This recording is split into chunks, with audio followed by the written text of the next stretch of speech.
Hello, if you are listening this voice for the first time, myself Mercy. Welcome to my channel Make with Mercy. ఈ రోజు recipe ఏంటంటే జీలకర్ర పచ్చడి. దానికి కావాల్సిన పదార్థాలు.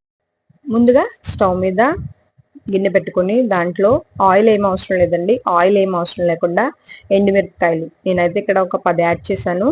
10 ఎండుమిరపకాయలు, 5 స్పూన్లు జీలకర్ర యాడ్ చేశానండి నేను. వితౌట్ ఆయిల్, ఆయిల్ అవసరం లేదు. ఓన్లీ ఆయిల్ లేకుండా డ్రై రోస్టే చేసుకోవాలి. ఎండుమిరపకాయలు, జీలకర్ర ఇలా రెండింటిని కలిపి ఆయిల్ అవసరం లేకుండా నార్మల్గా వేయించుకోవాలి.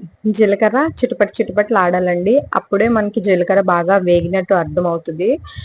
ఎండుమిరపకాయలు కొంచెం రంగు మారితే సరిపోతుంది. సో ఇలాగ మనం ఏ ఆయిల్ అవసరం లేకుండా కేవలం డ్రై ప్యాన్ మీద ఇలా ఎండుమిరపకాయలు, జీలకర్రని వేయించుకోవాల్సి ఉంటుంది ఈ పచ్చడి కోసం.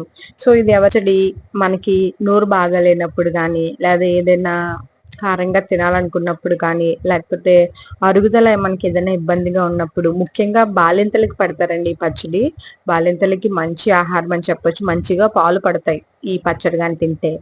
ఇంకా ఇందులో వెల్లుల్లి రేకలు, తగినంత చింతపండు, మీ పులుపు తగినంత చింతపండు, ఉప్పు వేసుకుని చక్కగా దీన్ని పచ్చడిని మిక్సీలో వేస్తే బాగోదండి. రుబ్బుకుంటేనే టేస్ట్ బాగుంటుంది.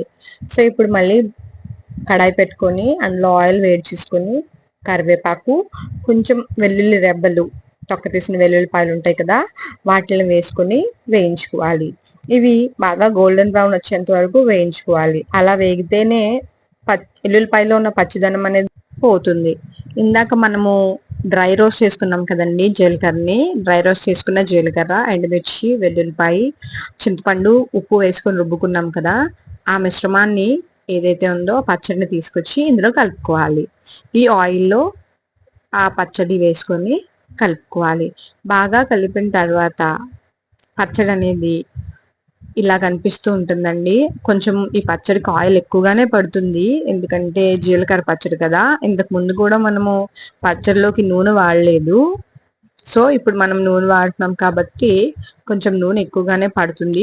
పచ్చళ్ళు అంటే మీ అందరికీ తెలిసిందే కదా, నూనె ఎక్కువగానే ఉండాలి పచ్చడికి. సో ఇలాగా నూనె పైకి తేలేంత వరకు ఈ పచ్చడిని మనం కుక్ చేసుకోవాలి. ఇక్కడ పచ్చడి నాకు కొంచెం గట్టిగా అయినట్టు అనిపించింది, అందుకనే కొంచెం వాటర్ వేసుకొని కలుపుకుంటున్నాం అనమాట. ఇలా చక్కగా ఇవన్నీ కలిసేలాగా కలుపుకోవాలన్నమాట. ఉప్పు టేస్ట్ చూసుకోండి. ఉప్పు కనుక సరిపోకపోతే ఇప్పుడే యాడ్ చేసుకోండి, తర్వాత యాడ్ చేస్తే టేస్ట్ అంత బాగోదు. సో ఉప్పు కూడా ఇప్పుడే చూసుకొని వేసుకోవాల్సి ఉంటుంది.